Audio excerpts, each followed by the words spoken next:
Meu Senhor Deus, faça presente, papai querido. Que seja o seu Santo Espírito e não da carne. Assim eu agradeço a minha oportunidade.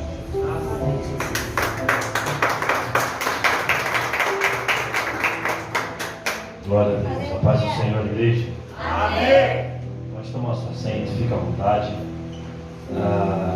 Livro do Gênesis, capítulo de número 4. Gênesis, capítulo de número 4. Irmãos, sou grato a Deus em uma vez mais estar nessa casa de oração. Deus abençoe o apóstolo Jefferson, a bispa, pelo convite. É um prazer rever a pastora, né? É um prazer rever a senhora. Deus abençoe. Prazer rever também, mas que ela não vai se lembrar de mim, mas é um prazer rever a bispa. Deus abençoe. Eu lembro que há uns anos atrás, quando eu comecei a pregar, o Levita Charles me levou a pregar na igreja da senhora, muitos anos atrás, lá no Parque Imperial. E aí, você não vai lembrar de mim, obviamente, mas aquele dia ficou marcado para mim. Deus abençoe também. Vim com meu filho Gabriel, ali, dá um salve aí. E a minha esposa, aquela moça linda ali, Dona Giovana. Deus abençoe cada um dos irmãos. Amém? Amém. Diz assim a palavra do Senhor, a minha tradução. Gênesis capítulo de número 4. E conheceu Adão a Eva, a sua mulher, e ela concebeu e teve a Caim, e disse: alcancei do Senhor um varão. E conheceu Adão a Eva, sua mulher, e ela concebeu e teve a Caim, e disse: alcancei do Senhor um varão. Amém? Glória a Deus. Louvado seja o nome do Senhor. Pode se sentar, fica à vontade. Irmãos, o livro do Gênesis, ou o livro do início, ele vai começar no seu capítulo 1, no seu verso 1, dizendo que no princípio criou Deus os céus e a terra. E sempre quando eu leio a Bíblia, irmãos, eu imagino a gente lendo, ou as pessoas lendo pela primeira vez. E criou Deus os céus e a terra. Quando você lê esse versículo, há uma expectativa muito grande em cima dele, porque tudo que Deus faz é bom, porque tudo que Deus faz é perfeito. Então quando você lê que Deus ele criou os céus e a terra, você imagina uma perfeição. Só que logo no verso de número 2 vai dizer: e a terra era sem forma e vazia. Isso é conflitante, porque se foi Deus que fez a terra, por que a terra está sem forma? Se foi Deus que fez a terra, por que a terra está vazia? E o pior, as trevas estão sobre a face. Isso causa um pouco de conflito, porque há uma expectativa sobre aquilo que Deus cria. Então a gente espera que tudo que Deus cria, no momento em que Deus cria, vai alcançar essa perfeição. Só que não. Aí imagina alguém olhando e dizendo: olha, talvez Deus tenha errado, porque Ele criou a terra e a terra está um caos. Talvez Deus tenha errado, porque Ele criou a terra, mas a terra está vazia. E talvez é exatamente assim que a gente se sente às vezes, porque a gente olha e alguém olha para a gente e fala: não, mas Deus tem um projeto na sua vida. Alguém olha para a gente e fala: não, mas Deus tem uma obra na sua vida. De repente a gente olha para a nossa vida e vê um caos. De repente a gente olha para a nossa vida e vê um vazio muito grande que nada consegue preencher. De repente a gente olha para a nossa vida e não consegue enxergar uma luz no fim do túnel, porque tamanhas trevas que pairam sobre nós. A gente fica nesse conflito: se Deus me criou, se Deus disse que me escolheu desde o ventre da minha mãe, por que está esse vazio, por que está esse caos? A gente fica com esse conflito. Só que o texto vai dizer, antes de terminar o verso de número 2, que: mas, porém, todavia, o Espírito do Senhor pairava por sobre as águas. Tem trevas, está vazia, há um caos, mas ainda há algo de Deus na terra, porque tudo que Deus faz, Ele deixa algo dele. Aí imagina alguém olhando dizendo: mas está trevas, está vazio, está o caos. Eu imagino Deus olhando no seu trono dizendo: mas tem algo meu aí. E se tem algo meu na terra, trevas não vai prevalecer. E se tem algo meu na terra, o caos não vai prevalecer. Aí começa o verso de número 3 dizendo: e disse Deus: haja luz, e houve luz. E aí Deus ele vai começar a criar, Deus ele vai começar a organizar, e Deus ele vai começar a dar vida, e Deus ele vai começar a trazer luz. Pregador, não estou entendendo. Talvez você passou o seu 2022 no meio de trevas, no meio de caos, vazio só, e Deus trouxe aqui para te dizer: tem algo de mim dentro de você. O Espírito Santo ainda está aí dentro, e se o Espírito Santo habita, pode ter certeza que a palavra haja vai começar a acontecer sobre a tua vida. A palavra de Deus vai começar a surtir efeito sobre a tua vida. E de repente o caos não existe mais. Aí o texto vai dizer, o texto vai começar dizendo que Deus ele vai começar a criar através da sua palavra. Ele vai começar, e o texto vai dizer que no terceiro dia Deus ele vai olhar para a terra e vai dizer: terra, produza. E a terra, o texto vai dizer que a terra vai começar a produzir ervas conforme cada um a sua espécie. Eu não vou passar por todas as palavras que Deus ele vai dar como ordem para poder produzir. Só que também é uma expectativa muito grande aqui, porque Deus ele fala para a terra produz. E a texto vai dizer que a terra vai começar a produzir. Só que quando você entra no capítulo de número 2, isso me causa estranheza, pastor. Porque no capítulo de número 2 está dizendo que a terra ainda não tinha produzido. Deus ele fala: a terra produz. E o texto vai dizer que a terra começa a produzir. Só que vai passar o capítulo 1, a gente vai entrar no capítulo número 2, o capítulo 2 vai dizer que a terra ainda não produziu. Isso também me causa um conflito toda vez que eu leio esse texto. Por quê? Porque Deus libera uma palavra. E a expectativa de quando Deus libera uma palavra é que essa palavra venha se cumprir. Só que eu chego no capítulo 2 dizendo: e ainda não produziu. E ainda não aconteceu. E de novo, eu imagino alguém lendo dizendo: rapaz, a palavra de Deus falhou. A palavra de Deus não deu certo, porque Ele disse que vai ser, mas não foi ainda. Porque Ele disse que vai acontecer, mas não aconteceu ainda. Porque Ele disse que vai produzir, mas não produziu ainda. Ele plantou uma semente na terra, mas a semente não cresceu. Ele plantou uma promessa, mas a promessa não aconteceu. Aí o texto vai dizer que a terra ainda não tinha produzido. Por quê? Porque o Senhor não tinha feito chover. Mas espera, por que o Senhor não deu chuva? Se no capítulo 1 diz que já iria acontecer, e no capítulo 2 não aconteceu ainda. Aí o texto vai dizer: porque o Senhor ainda não tinha feito o homem para poder cuidar da terra. Deus ele libera uma palavra, a palavra não aconteceu. Mas não é porque não aconteceu que é porque Deus errou. Não aconteceu por um motivo. Por quê? Porque não tinha chovido, ou seja, a terra estava seca. E por que não tinha chovido ainda? Porque Deus não tinha preparado o homem para poder cuidar. Gente, se a terra começa a produzir no momento em que Deus libera a palavra, ia crescer, mas ia morrer rápido, porque ninguém ia ter para cuidar. Ia crescer, mas ia secar rápido, porque ainda não tinha chovido. Pregador, não estou entendendo. A palavra foi liberada, a semente foi plantada, ela não aconteceu ainda, porque não foi o tempo de crescimento, porque Deus ainda não preparou ninguém para poder cuidar da semente. Aí você pode olhar para mim e pode se perguntar: mas pregador, eu estou ansioso para poder crescer logo, eu estou ansioso para poder florescer logo. Só que eu tenho uma palavra de Deus para a tua vida: até terra seca é sinal de Deus cuidando da gente. Vou falar de novo: até a terra seca é sinal do cuidado de Deus, porque Ele sabe que se você produz na hora errada, você vai produzir e não vai dar certo, porque Ele sabe que se você crescer na hora errada, vai crescer, mas vai cair rápido. Aí Deus me trouxe aqui para dizer para alguém: fica em paz, eu não errei, a semente já foi plantada e vai crescer no momento certo. Talvez não aconteceu ainda, porque eu não preparei alguém para cuidar. Gente, isso aqui é forte, isso aqui é profético. Não aconteceu ainda, porque eu estou preparando alguém para poder cuidar da tua semente. Eu estou preparando alguém para poder cuidar daquilo que eu já tenho reservado para você. Deus me trouxe aqui para dizer em tom e alto claro para alguém: fica em paz, a semente foi plantada. Você pode se esquecer de onde Deus plantou, mas o jardineiro não esquece onde ele jogou a semente. A palavra foi uma só: terra seca, no momento certo eu vou fazer chover sobre você, no momento certo eu vou determinar o crescimento, e no momento certo vai ter alguém para cuidar daquilo que foi determinado para crescer. Glória a Deus. Só que é uma angústia muito grande, eu quero que aconteça logo. Só que se acontecer não vai ter ninguém para cuidar, gente. E Deus ele é perfeito em tudo aquilo que faz. Primeiro eu preparo alguém para cuidar, para depois eu dar o crescimento. Fica em paz, porque não vai morrer terra seca, está vindo chuva sobre a tua terra.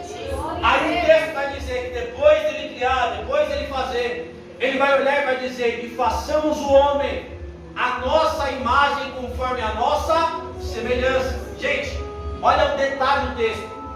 Aqui há um propósito, e aqui também há uma ordenança. Qual que é o propósito? Deus vai dizer: façamos o homem a nossa imagem conforme a nossa semelhança. Então qual que é o propósito da criação? Ser imagem e semelhança de Deus. E qual que é a ordem que tem nesse texto? E que domine o homem sobre todas as coisas. Há um propósito e há uma ordem. O propósito é ser a imagem e semelhança de Deus. A ordem é dominar sobre todas as coisas. Só que quando eu quebro o princípio do propósito, automaticamente eu desobedeço uma ordem. Porque o propósito é ser a imagem e semelhança dele. E a ordem é dominar sobre todas as coisas. Então, gente, devagar. O que me faz semelhante a Deus? O domínio que eu tenho sobre as coisas. E o que me faz diferente de Deus? O domínio que as coisas têm sobre mim. Vou falar de novo. O que me faz semelhante, o que me alinha ao propósito, é dominar sobre as coisas. O que me desalinha do propósito e me faz diferente é quando eu permito que as coisas me dominem. E talvez você não está entendendo algumas coisas que estão acontecendo na sua vida, justamente porque você desalinhou do propósito. Porque você começou a ser dominado pelas coisas. Esse texto deixa muito claro. Não há problema em ter. O problema é quando eu sou possuído por aquilo que eu tenho. Porque Deus, ele olha só para um jovem rico e fala para um jovem rico: olha, vende tudo que tens. Mas o problema nunca foi a riqueza, porque ele olha para Mateus, que é publicano, é tão rico quanto, e só fala: me segue. Ele não manda Mateus vender, não manda Mateus doar, não manda Mateus fazer nada, porque ele sabia que Mateus possuía, mas não era possuído. O jovem possuía e era possuído por aquilo que ele tinha. Então preciso entender isso daqui. O que me faz diferente de Deus é quando as coisas me dominam. E permita-me falar isso aqui para você. Está na hora de você começar a ter domínio sobre a sua vida. Está na hora de você começar a se realinhar com o propósito. Está na hora de você começar a ser está na hora da gente começar a ser a imagem e semelhança de Deus. Está na hora da gente se levantar como Paulo, dizendo: eu não vivo mais eu, porque Cristo vive em mim. Eu tenho domínio sobre as coisas, eu tenho domínio sobre os meus sentimentos, eu tenho domínio sobre os meus pensamentos, eu tenho domínio sobre as minhas finanças. Não é mais nada quem está dominando sobre mim, porque Deus me chamou para ser a sua imagem conforme a sua semelhança. Gente, isso aqui é muito sério. Eu sei que isso aqui talvez não é legal de ouvir, porque talvez chegar aqui e dizer: agora na segunda casa vai ser melhor do que na primeira. É muito mais receptivo, só que eu preciso entender que eu preciso estar alinhado com o propósito. E o propósito é ser a imagem e semelhança dele. Quando que eu saio desse propósito? Quando as coisas começam a me dominar. E a gente fala de coisas, a gente pega só coisas tangíveis, bispo. Só que eu preciso dominar sobre o meu emocional também. A depressão é que me domina, o vício é que me domina, a carne que me domina, os desejos que me dominam. Tudo está me dominando, eu estou sendo levado pelas coisas. É igual o paralítico, lembra do paralítico quando ele desce pelo telhado? Quando ele desce pelo telhado, Jesus olha para ele e fala: ó, levanta, pega a tua cama aí. Levanta, pega a tua cama aí. Eu preciso entender que a cama sempre vai fazer parte da minha vida. Só que qual que é a diferença? A diferença é que antes de Jesus, era a cama quem me levava. E depois de Jesus, sou eu quem estou levando a cama. Antes de Jesus, era a cama quem me dominava. E depois de Jesus, sou eu quem estou dominando e arrastando aquilo que me arrastava antes. Eu estou alinhado com o propósito, depois que eu me encontro com Ele. Não é mais a cama que me leva para a esquerda, que me leva para a direita, que faz eu subir, que faz eu descer. Não, agora eu estou com ela sobre as minhas costas, dizendo: quem domina sou eu, quem tem o controle sou eu, quem está no controle sou eu. Só que a cama sempre vai fazer parte. E eu não sei o que é a cama na tua vida, eu sei o que é a cama na minha vida. Talvez é um vício, talvez é um sentimento, talvez é um jogo, não sei o que é. Mas ela sempre vai fazer parte da sua vida. Ou você acha que quando você aceita Jesus, você deixa de ter sentimentos? Ou você acha que quando você aceita Jesus, você deixa de ter desejo? Você continua tendo. Só que antes era o desejo que te levava. E agora, você que consegue controlar esse desejo. Então eu preciso estar realinhado não é mais as coisas que me dominam. A cama não me domina mais, sou eu quem estou dominando a cama. Os desejos não me dominam mais, sou eu quem estou dominando esses desejos. Os vícios não me dominam mais, sou eu quem estou sob o controle. Eu estou realinhado com o processo. Aí Deus ele vai criar o homem. E quando ele cria o homem, ele dá outra ordem para o homem. Gente, olha o texto. O texto vai dizer que Deus vai fazer um jardim. Ele vai fazer o homem para colocar no jardim, para dominar o jardim daquilo que ele tinha criado. Ele vai dar uma outra ordem. Ele vai dizer assim: Adão, está vendo esse jardim? Todas as árvores, todos os frutos do jardim, você pode comer. Ele dá uma liberdade absurda. Adão, tudo aqui você pode desfrutar, pode dominar, pode dar nome, pode fazer o que você quiser. Só tem uma coisa que você não pode, Adão. O quê? Comer do fruto proibido. O fruto que dá entendimento ao bem e ao mal. Gente, Adão tem liberdade para fazer tudo. Ele só não podia fazer uma coisa. E adivinha o que vai acontecer? Adão vai se apegar justamente àquilo que ele não podia. Só que eu preciso entender que quando Adão e Eva eles comem do fruto, o texto vai dizer que Deus vai falar: vamos tirar o homem do paraíso. Por quê? Para que ele não venha comer da árvore da vida. Só que a única ordem que Deus dá, a única proibição é: não coma do fruto proibido, do entendimento do bem e do mal. Sobre a árvore da vida ele não fala nada. Então subentende-se, pastor Agioso, que o homem podia comer da árvore da vida. Só que presta atenção nisso aqui. Todas as vezes que eu me apego àquilo que eu não posso fazer, eu me afasto daquilo que eu podia fazer. Vou falar de novo. Todas as vezes que eu me apego aos nãos que Deus me dá, eu deixo de desfrutar do sim que Ele já permitiu que eu fizesse. Porque todas as vezes que eu me aproximo do fruto proibido, eu me afasto da árvore da vida. Todas as vezes, Adão podia fazer tudo, gente, só que ele está pegado naquilo que ele não podia.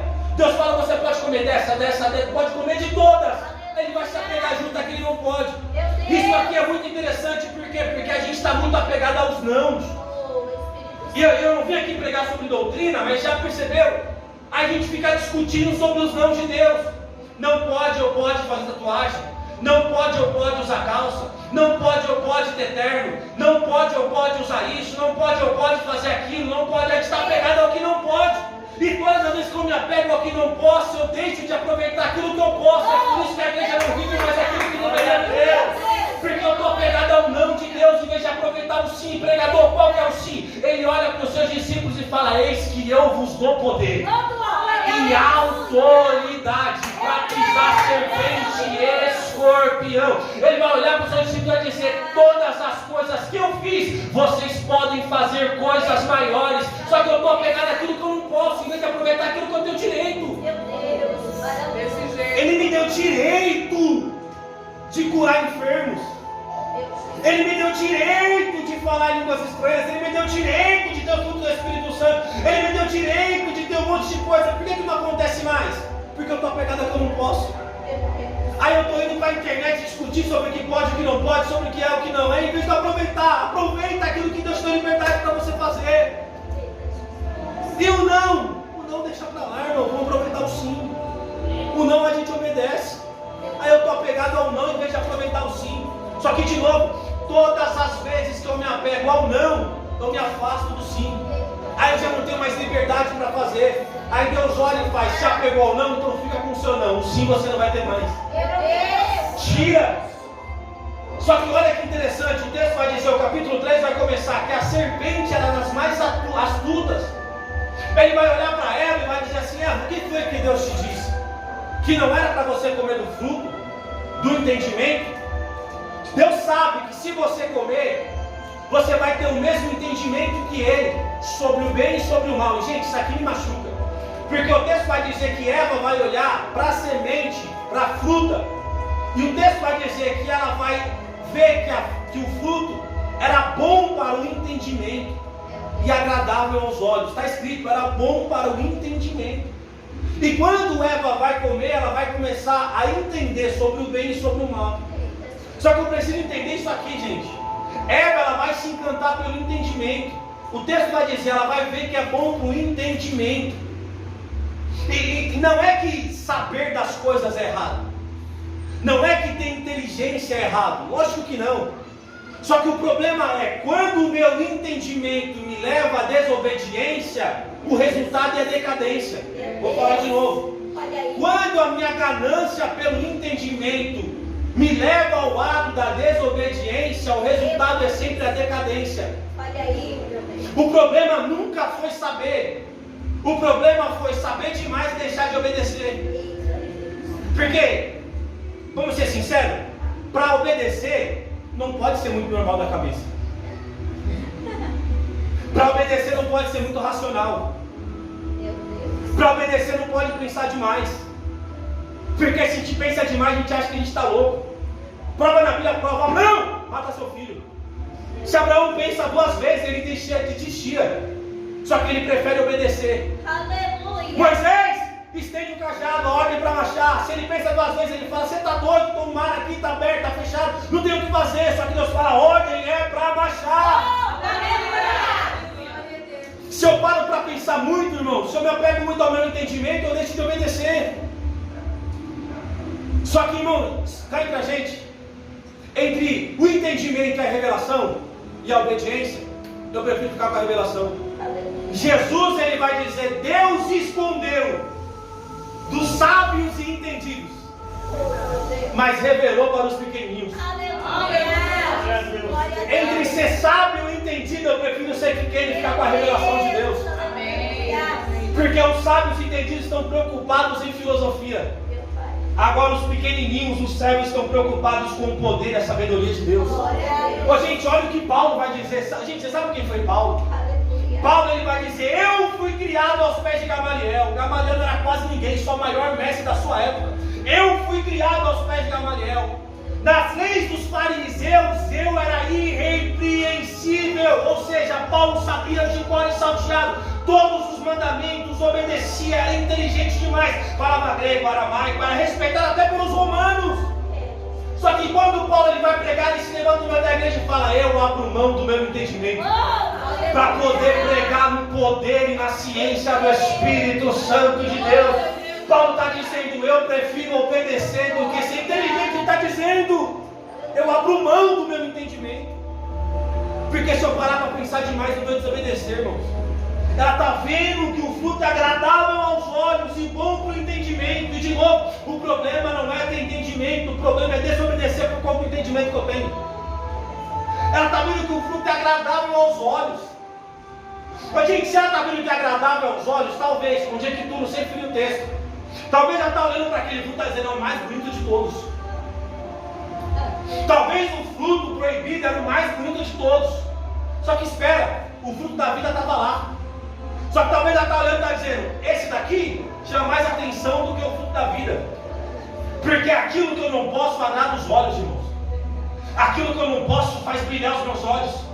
E a árvore da vida que eu tenho direito, talvez a árvore da vida era igual Isaías disse, que não tinha formosura alguma. Talvez a árvore da vida era igual Isaías disse, que não agradava a ninguém. Mas entre ser agradado pelos olhos e desfruir da vida eterna que Deus pode me dar, não sei você, mas eu prefiro ficar com um fruto que ninguém está querendo. Eu prefiro ficar com o evangelho que ninguém está aceitando. Eu prefiro ficar com o evangelho que não é bonito, que talvez não enche a igreja, mas que enche a gente por dentro, mas que leva a gente para o céu. Eu prefiro ficar com ele, com a cruz que é feia, mas salva. O pastor já disse aqui, quando eu cheguei, que a crucificação de Jesus foi algo doloroso. Você acha que foi bonito de ver? Mas foi exatamente esse fruto doloroso, não agradável à vista, que me deu vida, que permitiu que a gente estivesse aqui.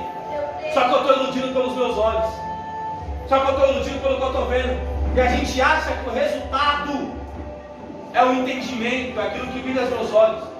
Aí o texto vai dizer, para a gente concluir, partir para o encerramento, que Eva vai comer junto com Adão. Eu não vou nem entrar nesse ponto agora, porque a gente fala que Eva comeu e deu para Adão. Não, o texto vai dizer que eles comeram juntos. Ou seja, Adão estava lá quando estava tendo esse discurso. É o texto. Depois a gente pode debater, mas é o texto. Alguém vai dizer: aonde é que estava Adão? Estava lá porque ele comeu junto.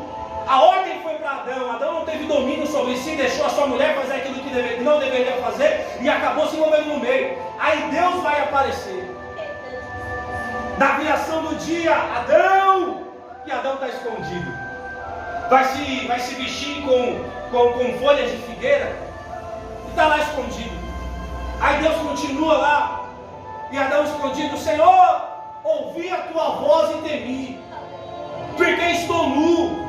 Adão, quem foi que disse que está nu? Por acaso você fez aquilo que não deveria fazer? Por acaso você comeu daquilo que não deveria comer? Aí ele vai dizer: mas espera aí, Senhor, a mulher que tu me deste.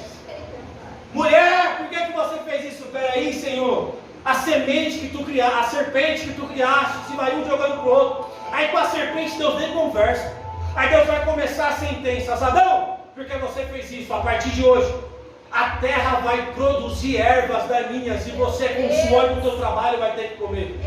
Eva, porque você fez isso, a partir de hoje eu vou multiplicar a dor do teu pai. Serpente, porque você fez isso, eu colocarei inimizade entre tu e a semente da mulher, ela esmagará a tua cabeça. Gente, aí o texto vai dizer, presta atenção nisso aqui, estou terminando já, que Eva vai ser expulsa do paraíso. Eva foi expulsa do paraíso. Aí vai começar o capítulo de número 2. Eva já está fora do paraíso. Capítulo de número 4. Eva está fora do paraíso. Aí no capítulo de número 4 o texto vai dizer que Eva vai conceber e vai ter um filho e vai dar o nome de Caim. E está escrito em algumas traduções: com a ajuda do Senhor. Espera, Eva saiu do paraíso. Mas só que no capítulo 4, mesmo fora do paraíso, ela está dizendo que quem me deu foi Deus. Aleluia. Quem me ajudou foi Deus. E quando Caim nasce, gente, as dores do parto já tinham sido multiplicadas. Ou seja, Eva está sofrendo as consequências do seu pecado. Está doendo, mas ela está dizendo: está doendo, mas o Senhor está me ajudando. Você entendeu? Está doendo, mas o Senhor está comigo. Gente, Eva saiu do paraíso, mas o Deus do paraíso não saiu de perto de Eva. Eva saiu do jardim, mas o Deus do jardim não saiu de perto dela. E bispa, para mim isso daqui é a graça de Deus. A graça de Deus não me tira da consequência do pecado, mas me ajuda no processo da cicatrização. Vou falar de novo. Ela está dizendo: está doendo, mas eu estou sentindo a presença de Deus aqui comigo. Ela está dizendo: está doendo, mas eu estou sentindo Deus aqui do meu lado. Eu imagino o Satanás olhando para ela dizendo: agora sente a morte, sente a consequência do teu pecado. Ela está dizendo: eu vou suportar, porque eu sei que Deus está do meu lado. Essa é a graça. Essa é a graça. A graça não vai te livrar da consequência do pecado, mas pode ter certeza que ela vai dizer: vai passar pela dor, mas eu vou passar contigo. Vai passar pelo deserto, mas eu vou passar contigo. Vai passar pelo vale, mas eu vou passar contigo. Está doendo, vai machucar, mas fica em paz, porque eu vou fazer cicatrizar, Eva. Glória a Deus. Aí talvez Deus trouxe você aqui para você ouvir essa palavra. O resultado do nosso pecado está causando dor. O resultado da nossa queda espiritual está causando dor. Mas com o auxílio do Senhor você vai passar. Mas com o auxílio do Senhor você vai suportar. Mas com o auxílio do Senhor Ele vai continuar do teu lado. É por isso que Satanás está furioso com a gente. Está dizendo: pecou, mas Deus continua ajudando. Pecou, mas Deus continua auxiliando. Pecou, mas Deus continua do lado. Ele não sai do lado da gente. Porque o pecado mudou o estado de Eva, mas nunca mudou quem Deus era. Deus, Ele continuou sendo quem Ele era, mesmo Eva e a mesma Adão e Eva pecando. Essa palavra é muito séria para o coração de alguém. Talvez você entrou aqui nessa noite debaixo de um jugo de acusação. Talvez você entrou aqui nessa noite e está se sentindo culpada, está se sentindo culpado por algo que você fez. E desculpa, eu poderia falar para você que não vai ter consequência, mas vai ter consequência. Mas melhor do que não ter consequência é saber que eu vou sofrer, mas Deus vai estar comigo. É saber que vai doer, mas Deus vai estar comigo. As dores foram multiplicadas, mas Deus vai estar comigo. É igual Ele fala para Adão: Adão, a partir de hoje, com o suor do teu trabalho, você vai comer. E talvez alguém pode ir lá achar que isso aqui é ruim, mas Deus está dizendo: Adão, você vai suar, mas você vai comer, você vai se fortalecer, você vai crescer, você vai estar debaixo da graça ainda, Adão. Vai doer, mas eu vou estar contigo. Vai doer, mas eu vou estar dando crescimento. Vai doer, mas eu não vou abrir mão de você. Engraçado é que o texto vai dizer que mesmo Eva tendo Caim, depois ela vai ter Abel. E você conhece o contexto dessa história. Abel, Caim, ele vai matar Abel. E eu não vou pregar sobre isso hoje. Mas o que eu acho engraçado é que talvez a serpente está dando risada. Peraí, Caim é a semente que pisaria a minha cabeça? Caim é a semente prometida, mas está matando o seu irmão? Já era. Caim decaiu em relação a uma promessa, acabou. Só que a história não acaba aí. O texto vai dizer que Eva ainda vai ter Sete no lugar de Abel. E o texto vai dizer que Sete vai gerar Enos. E Enos, através de Enos, a adoração a Deus vai começar a ser naquele lugar. Através de Enos, o nome do Senhor vai começar a ser glorificado. O pregador, não estou entendendo. Caim pode ter tirado um pastor de ovelhas, mas fique em paz, porque depois de Sete vai vir um adorador a Deus. Caim pode ter tirado alguém que cuidava da terra, mas fica em paz, Eva, porque Deus vai mandar alguém que vai restaurar a adoração. Através da sua semente ainda vai ter adoração a Deus. E perder dói. Imagina uma mãe perdendo um filho. Perder Abel dói. Só que fica em paz. Alguém que cuidava da terra pode até ter ido embora. Mas só que Deus vai mandar Enos. E Enos está preocupado com as coisas do céu. A adoração. Aí eu imagino a serpente dizendo: mas espera aí, ainda tem uma promessa. A promessa não se cumpriu. Cadê a semente que vai pisar sobre a minha cabeça? Aí vem Noé, o homem mais justo naquela época. Eu imagino a serpente preocupada dizendo: será que é Noé? Mas Noé vai se embriagar. E a serpente dando risada: não foi Noé. Aí vem Abraão, o pai da fé. A serpente preocupada: será que é Abraão? Mas Abraão, ele vai mentir, Abraão, ele vai falhar. E a serpente dando risada: não é Abraão. Aí vem Moisés: será que é Moisés? Mas Moisés, ele vai ferir a rocha. A serpente dando risada: e Moisés, não vai ser. A promessa de Deus não vai se cumprir. A semente nunca vai nascer, nunca vai prevalecer. Mas aí vem os profetas. Mas Isaías tem os lábios impuros. Mas aí vem Davi, mas Davi está com a sua mão cheia de sangue. Mas aí vem Elias, mas Elias, ele tem medo da morte, quer se matar, não aguenta mais. E a serpente dando risada. Aí de repente vem um homem chamado João Batista. E a serpente está tão preocupada que vai dizer: pergunta lá para João Batista se é ele. Mas João Batista vai dizer: não, eu não sou. E a serpente curiosa vai dizer: mas João Batista, se não é você, por que você batiza? E João Batista, cheio do Espírito Santo, vai dizer: eu batizo com água. Mas serpente, que é um recado, fica em paz, que após mim está vindo alguém que é maior do que eu.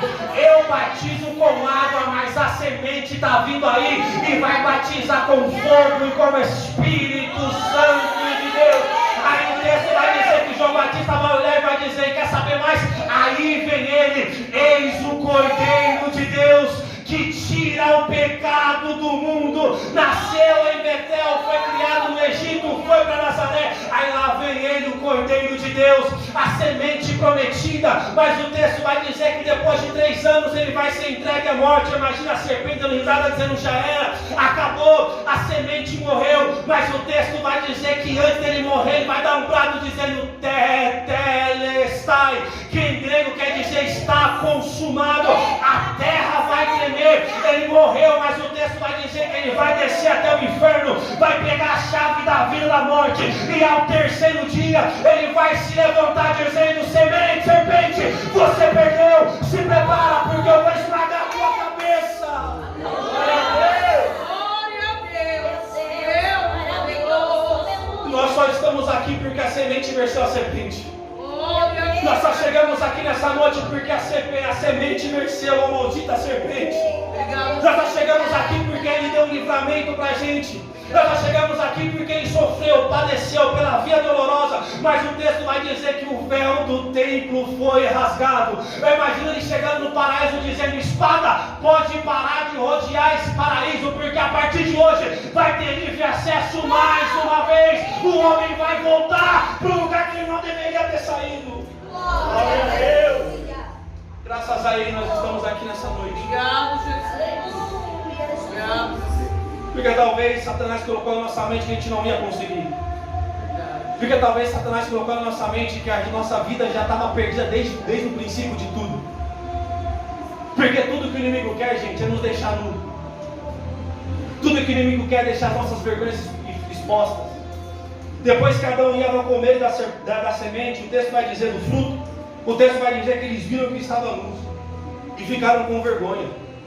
Aí mais uma vez eu conjecturo: eles saíram do paraíso só com folhas tampando a sua nudez, totalmente envergonhado. Só que Deus olha para Adão e fala: Adão, volta aqui. Você sai do paraíso, mas não vai sair com as suas vergonhas expostas. O texto vai dizer que ele vai matar um animal, e da pele desse animal ele vai fazer vestimenta para Adão e para Eva. Eu quero conjecturar aqui que a pele desse animal era um cordeiro perfeito e imaculado, porque antes da fundação do mundo o cordeiro já tinha sido separado. É Deus dizendo: você sai, mas você não sai com vergonha. Você sai, mas você não sai nu. E talvez você entrou aqui com as suas vergonhas expostas, e a palavra é uma só: fica em paz, porque vai ter revestimento de Deus sobre a tua vida. Fica em paz, porque Deus não vai deixar as suas vergonhas expostas. Fica em paz, porque não vai ser folha de figueira, folha de bananeira, ou folha de seja lá o que for, que vai cobrir as suas vergonhas. É o sangue do cordeiro que não deixa as nossas vergonhas ser expostas. E eu quero terminar orando com você. Coloca a mão no seu coração agora. Talvez a sua vergonha está exposta. Que Deus me trouxe aqui para te dizer: vai ter revestimento espiritual sobre a tua vida. Vai ter revestimento da parte de Deus sobre a tua vida. Satanás perdeu aqui nessa noite, porque envergonhado você não fica mais, envergonhada você não fica mais. Só quem está aqui nessa palavra já começou a adorar e levantar a mão dizendo: Senhor, eu sei que não vivo mais eu sei que não estou mais sozinho. Recebo um revestimento espiritual da parte de Deus agora, em nome de Jesus. O sacrifício dele ainda tem efeito sobre as nossas vidas. O sangue de Jesus ainda pode nos purificar. E mais uma vez eu digo em alto bom tom: Satanás perdeu sobre a tua vida. Seja revestido pela glória de Deus, seja revestido pelas armaduras espirituais de Deus. Eu vou deixar você orar um minuto. Eu vou deixar você orar, nem que seja para agradecer por terem chegado até aqui. Eu vou deixar você orar, nem que seja para agradecer, porque as tuas vergonhas não serão mais expostas. Deus te trouxe aqui para te dizer: a unção que desce sobre essa casa está despedaçando todo e qualquer tipo de jugo sobre a sua vida, está despedaçando todo e qualquer tipo de acusação sobre a sua vida. Mas pregador, está não legalidade para pecar, não. Eu me levanto como João dizendo: filhinhos, eu vos escrevo não para que pecais, mas se por acaso peque, saiba que vocês têm um advogado fiel, que não vai deixar ser condenado para a morte. Ora em sinal de agradecimento. Ora, porque o Senhor está te revestindo agora com esse poder. Ora, porque o Senhor está te revestindo agora e você não vai ficar mais com as suas vergonhas expostas. Eu sei que você pecou, eu sei que você errou, assim como eu também. Mas Deus marcou esse encontro com a gente para dizer: envergonhado e confundido ficarão inimigos das nossas almas. Mas Deus nos trouxe aqui nessa noite para poder dizer: ainda há uma esperança sobre a tua vida. Você que talvez está com caos, você que talvez está nas trevas, mas o Espírito Santo do Senhor ainda está aí dentro de você. Você que talvez está sentindo sozinho, mas Ele disse: eu vou para o céu, mas não vos deixarei só. O Consolador descerá e vos fará lembrar das minhas palavras. Obrigado, meu Deus. Será que você pode sentir essa graça de Deus te abraçando agora? Aleluia. Será que você pode sentir o Espírito Santo de Deus te envolvendo agora? Eu sei que nós estamos em poucas pessoas, irmãos. Eu sei. Mas eu entendi que verdadeiro adorador não espera o louvor começar. Eu entendi que quem tem sentimento de gratidão não espera uma bateria tocar. Eu entendi que quem tem sentimento de gratidão entende que foi salvo do amassado pecado. E entende que está igual o ladrão da cruz. Deus não livrou ele da cruz, mas fez algo melhor, livrou ele do inferno, dizendo: ainda hoje estarás comigo no paraíso. Entende que nós fomos feitos sacerdócio real. Entende que nós fomos feitos eleitos filhos de Deus. Ora, eu vou dar um minuto para você orar. Esquece agora quem está do teu lado esquerdo, quem está do teu lado direito. Entra nessa atmosfera de adoração e começa a adorar a Deus. E começa a orar a Deus. E começa a ser revestido pela essa presença que nos abraça aqui em cima. E começa a ser revestido pela essa presença que tampa os nossos pecados. E começa a ser revestido pela essa presença que nos renova a cada dia. Você não vai sair daqui envergonhada. Você não vai sair daqui envergonhado. O Senhor já preparou o cordeiro antes da fundação do mundo. E o sacrifício de Jesus ainda está valendo. Glória a Deus. Glória a Jesus. Tenha a sua intimidade com Deus agora. Aleluia. Obrigada, Espírito Santo. Meu Deus, aleluia. Meu Deus, tu és maravilhoso. Agradece a Deus agora, porque nós chegamos até aqui. Agradece a Deus agora, porque mesmo não merecendo, a graça dele nos abraça. Porque mesmo não nos livrando da consequência do pecado, ele nos auxilia no processo da dor. Eu vou falar isso aqui de novo, porque essa palavra tem que ser cravada no seu coração. Mesmo Deus não te livrando das consequências do pecado, ele vai te auxiliar no processo da dor. Oh Senhor, eis aqui a tua igreja, Pai. Eis aqui os teus filhos, nós te pedimos em nome de Jesus. Não nos deixes órfãos. Não nos deixes, Pai amado, com as nossas vergonhas expostas. Cubra-nos com o teu sangue. Encha-nos com a tua graça. Guia-nos com o teu Espírito Consolador. Em concordância com a tua igreja, nós recebemos a tua palavra. E você que recebeu essa palavra, aplauda e engrandeça o nome santo de Deus.